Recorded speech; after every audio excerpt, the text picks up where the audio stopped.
What is going on, everyone? It's Kitten of Doom, and today I'm finally doing another God Guide.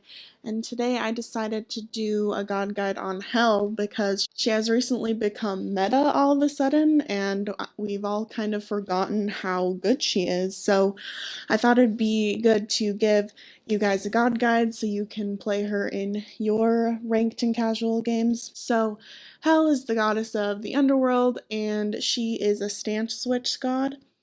And we will go over her abilities. So she's a little bit more complicated just because she is a stance switch god. I remember when I first started playing SMITE, I didn't even want to touch Hell because she was just way too complicated. But once you understand her stances and her abilities, it can be really easy to actually understand her and play her. She's a bunch of fun. So in her dark stance, her one is called Decay, and a light stance is called Restoration. So in Decay, Hell fires an orb of decay that deals damage and passes through minions. The orb will explode in a 15-unit radius if it hits a god, wall, or reaches its max range. In her light stance, Hell fires an orb of restoration that hits a god, like a friendly god only. Hitting an enemy god deals damage, and hitting allied god heals that god and Hell for a portion of the heal. And it's a projectile, and you can see the dark damage and light damage. So it's important to know that in the light stance, this does actually do damage on other enemy gods. And once we get into jungle practice, I'll show you what they look like and how they work. But we're just going to be going over her abilities right now. And Hell's 2 is Hinder in her dark stance and Cleanse in her light stance. So in dark stance, Hell debuffs all enemies in the targeted area, reducing their magical protection and slowing them for 3 seconds. Her light stance, she cleanses all allied gods in the targeted area, removing all crowd control effects instantly and protecting them from future ones for the duration. So the debuff on this scales up from 5 to 25 in her dark stance, and it slows from 20 to 40%, and she actually gets the CC immunity, gives the CC immunity duration for 1.5 seconds, so that's really good. And again, we'll go into jungle practice and show you all of that. Her 3 is Repulse in dark stance and Inspire in her light stance. So dark stance, Hell conjures a burst of dark energy around her, damaging all nearby enemies. In light stance, Hell conjures a burst of light energy around her, healing herself instantly and applying a heal over time to nearby allies that takes every 1 second. All targets affected gain an increased movement speed for the duration. So again, you can see the numbers scaling up with her dark, and you can see how much it heals. So it's important to know that this heal ticks on your allies. Before, it used to be a big burst heal, but they did change that in the beginning of Season 4. So it does burst heal yourself, but then it just ticks on your allies. And her ultimate, which is just stance switching. So in her dark stance, Hell's abilities cause damage and she gains increased magical power. Her light stance, Hell's abilities heal and support her allies and she gains increased protections. And the passive on this, by putting points into it, she gains increased NP 5, and half of the benefits gained from the stances are shared with allied gods within 30 units. So if you're around her, you gain, that little buff. So it does help out. Dark magical power scales from 20 to 60.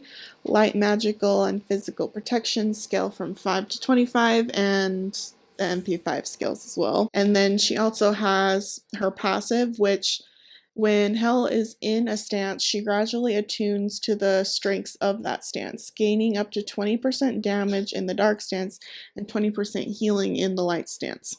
Okay, so now I'm going to kind of go over her leveling order, and I'm probably specifically going to talk about conquest leveling.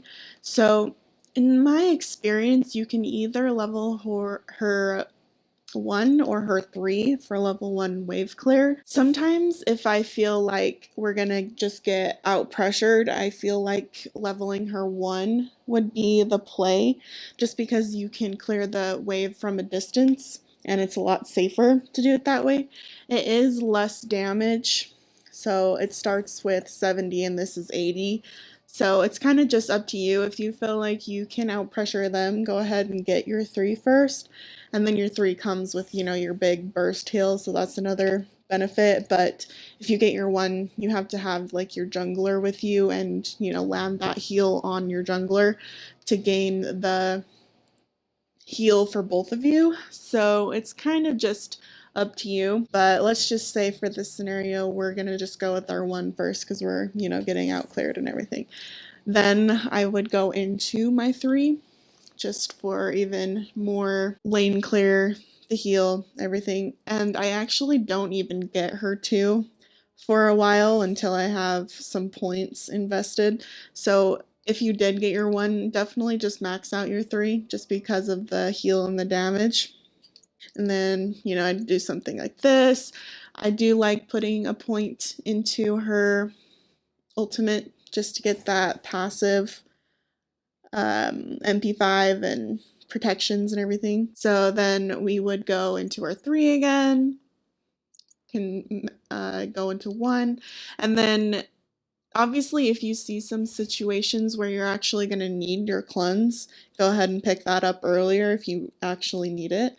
And then, max out her 3. And then I actually would want to max out her 1 before, getting another point into her ult. And then you can just kind of do something like this, max that out, and then like max her ult out. So her leveling order is kind of really different. Just you have to kind of see what kind of situations are better for leveling them, and definitely want to get your cleanse earlier if they have a lot of stuns and slows and kind of things like that. But that's generally how I like to level her up. I definitely prioritize maxing her 3 and 1. Alrighty, now that we're in jungle practice, I can actually show you her abilities and everything. So let's just say for level 1, and this is my typical conquest start for her. I go Bumba, Sands of Time, 2 multi-potions and 2 mana potions. She is a little bit mana hungry and she won't really need health potions because, you'll have healing abilities. And then, beads or Aegis, just whatever team comp they have to prioritize. So I'll go and show you what her level 1 clear would look like with her 1. And this is again for if you're just worried about being out cleared or poked. And if they're just gonna out clear you just because of matchup. So it goes pretty far. So you can hit the whole wave and just, clear safely like this. And then it's gonna, come up again and you can clear the archers again and then just go, to mid harpies or whatever you need to do. And then I know we're level 2, but I'm gonna just show you what clearing with her 3 would look like early on.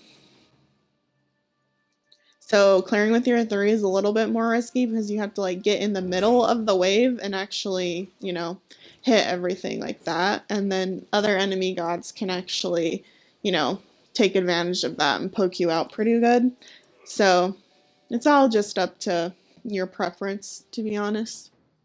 Okay, and like I showed you before, that is what her 1 looks like in Dark Stance. This is her 2. So this is her slow and reducing magical protections of enemy gods. So you just put this under someone and they are slowed and have their protections reduced. And her 3 looks like that. So it does pretty nice damage.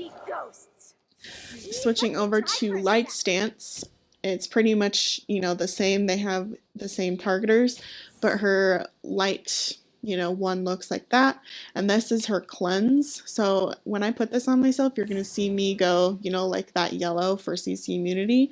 So that is it's a really good ability on her and makes her really strong. And then her 3 looks like this, and she gains extra movement speed and healing. And then obviously her ult is just her switching stances. And you can see that passive meter change for her, you know, like additional damage and healing and whatever stance. So that is basically it. And then I'm going to go over what her combo would look like, because, you know, it could be pretty confusing if you don't even know what to do with her. So her combo definitely is putting her 2 under someone to slow them. You can throw your 1 on and then move in and use your 3. And you can basically pretty much go, you know, slow them and then go in with your 3 and then your 1. Typically, I like doing the first one, just going, you know, your 2, your 1, then your 3 to just move on in like that. But that's the typical engage you want to do in her dark stance. And after I do a full combo like this, you want to switch stances, because then you have your 1 available again in your light stance, and then you can just, you know, heal yourself if they damage you. So she can be really, really good. So we'll do that again. Go 2, 1, 3, switch stance, go hit your 1, heal yourself. Like if you need CC immunity, go and do that. Like you've just used 6 abilities in under what, like a couple seconds. So she is really good. It's kind of surprising how we didn't realize her potential in Conquest until just now, but she does. She is a little bit unsafe early game, so you can get her through the early game and just, you know, farm and do okay. She is a major powerhouse in the late game. So I will go over what I typically build on her. This is my typical start. You can do Soulstone, but I think building cooldown reduction on her is really amazing, just because she can just spam her abilities all the time. And there's definitely 2 different paths you can go with her. So you can go just pure on damage, or you can go like utility and defensive. So if you're going utility and defensive, I'd recommend doing Shoes of Focus just for the extra, you know, mana and cooldown reduction. If you want to go just pure damage, go ahead and pick up Pen Boots. So let's just go pure damage for right now. Then pick up Book of Thoth to just help her mana. She is a little bit mana hungry, so if you just pick this up, she'll almost pretty much have infinite mana if you know, manage it pretty well.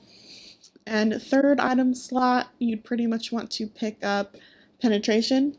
Obviously, penetration items differ. If they have, you know, a healing comp, go Divine Ruin, or just pick up like a Spirit of Desolation, gives you another 10% cooldown. Or Obshard if they're extremely tanky, but let's just go Spirit Deso. And I think even going Chronos Pendant on here is pretty good. You might want to just go Rod of Asclepius if you don't have as much gold, just because Chronos Pendant is super expensive. So let's just go Rod of Asclepius, and if you didn't know what this does, it basically, allied gods within 70 units have their healing increased by 10%.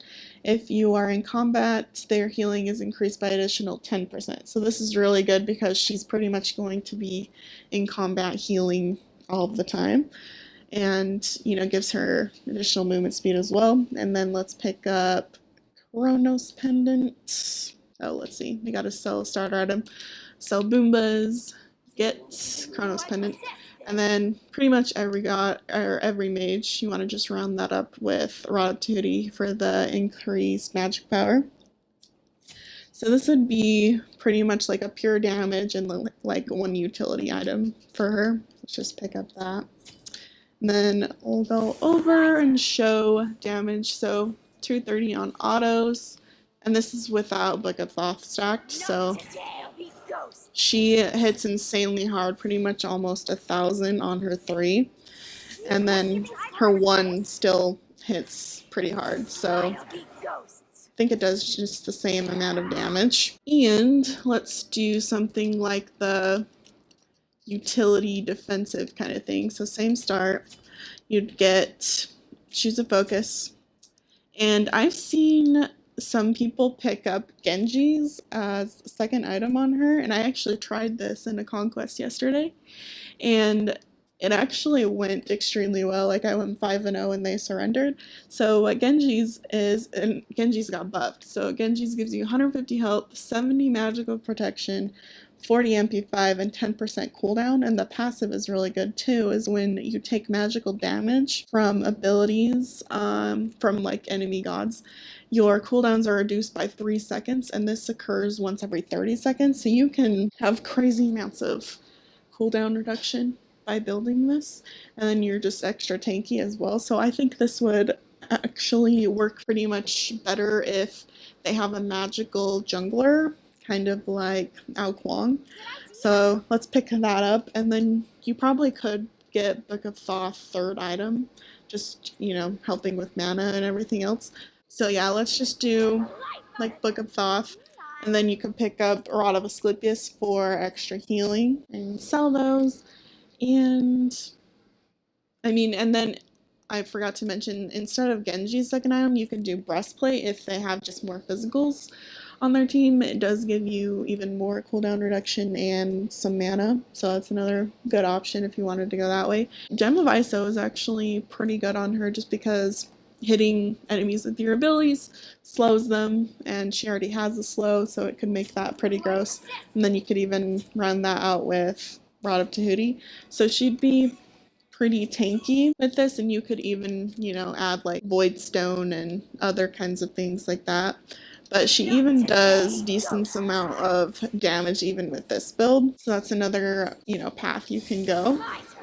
Okay, so obviously Odin is going to be a big problem for you as Hell, so if you are wanting to play Hell in Ranked, I would suggest banning Odin, just because his ult can be super annoying because you won't be able to heal at all while you are in his Odin ring, so that is a big counter to Hell. Also, any other anti-healing gods, you know, that have anti-healing in their kit, like Serket, Osiris, Bacchus, even Cuchulainn with his one being anti-heal, are counters to Hell. Obviously, ways to counter her are by building, you know, like Divine Ruin and like Pestilence, Brawler's Beat Stick, Toxic Blade, so that can reduce her healing a little bit. But as long as you have, you know, like Rod of Asclepius, you should be okay. And Hell also counters gods that have, you know, big CC ultimates, you know, like Ares, because you can just CC immune yourself and your teammates and they won't get pulled by their ultimates. You could also probably just put this in front of someone who, like Fenrir, is going to be picking up, or, you know, any kind of ultimate that relies heavily on CC. You can get you and your teammates out of it as long as they're in her 2. I want to show you guys what it looks like for her 1 when you apply it on a teammate. This can be hard if your teammate's like, you know, just running around, but to heal your teammate with your 1, you have to put it on them like this, and it heals them and it heals you. So your 1 and your 3 heal. Obviously your 3 is easier, you know, to put on you and your teammates, but sometimes it's going to be on cooldown, so you can just use your 1 on your teammate to heal both of you. So just wanted to show what that would look like. Another important thing to notice about Hell is kind of what situations you want to be in your light and dark stance. Obviously, if you want to engage, you want to engage with your dark stance, but if you're coming into a team fight late, it's probably better just be in your heal stance, you know, CC, cleanse your teammates, heal them, and then you can go and engage with your dark stance. But normally, if you're at the beginning of a team fight, I like to start in my dark stance and do something like this, and then you can just, you know, CC and do this in your light stance and change, and then your cooldowns are going to be back in your dark. So she is extremely potent, and she is really good in Conquest because she can just heal up her whole team and they can just reinitiate fights or just, you know, go on Fire Giant while the other team is super low. So that is a big positive to playing with her. So we're going to go over some other kind of honorable mention items for her that can also work really well. So you could do something like Bancroft's Talon or any, you know, lifesteal like this. She could benefit pretty well off of. Pythax Peace would be a great one. Bancroft's and Book of the Dead. Also, Shaman's Ring is getting a buff, so that is another great one. I think the magical power is going to go up to 80 magical power, and so this will be a lot more potent on Hill. Ethereal Staff, if you want to be pretty tanky and the other team has a lot of crowd control, you can pick this up. Gives you health, magic power, and crowd control reduction. And obviously we talked about Gem, how that's pretty good on her. If you're wanting to build like a support Hell, you could do Jade Emperor's Crown, another really great item on her. And you could even get away with Lotus Crown probably in mid lane if you just want to be super tanky. And this passive on this is Gods affected by your ability heals gain 20 increased physical and magical protection for 5 seconds. So it gives them a shield, kind of like, I'll put it on right now. So it puts this, green shield on and it gives physical and magical protection. So it's another pretty good pickup. Solar River, you can always get it if you just want to be extra bursty. I feel like other items probably would be better just because Solar River is so expensive, but I guess if you're super far ahead, you could get away with it, to be honest. And obviously you want to be tanky, go get Voidstone. Gives you some magic power. It's pretty low, but gives you plenty of good stats. And another option would be Warlock Sash if you want to be pretty tanky. You just have to get those 100 stacks and you'd have a bunch of health if you want to just do that instead of Book of Thoth. And pretty much defense-wise, I'd recommend stuff like Breastplate of Valor, Lotus Crown. You could even get Magi's, but that'd probably be a waste since you can just CC them in yourself. If you need, Mantle of Discord, super late game, you could pick that up, or Spirit's Arrow gives you more crowd control reduction. It's pretty great. Obviously Genji's for magical protection. It's pretty much the only thing you'd really need. And just trying to check all these other things. So you could pick up Shield of Regrowth on her, just whenever she heals, she gets that movement speed buff. But I almost feel like other items might be better just because Shield of Regrowth got nerfed. But if you do need that extra mobility, you'd be going pretty fast because you have the mobility with your heal already plus Shield of Regrowth. So, it's always an option. And those are pretty much the items I'd really recommend staying with building on her. And if you guys would like me to do a god guide on another specific god, please let me know in the comments. I'd be happy to go over them. And thank you guys so much for watching. I really hope that this has helped simplify Hell a little bit and give you some knowledge on how to play her. And I will see you guys in my next video. Bye.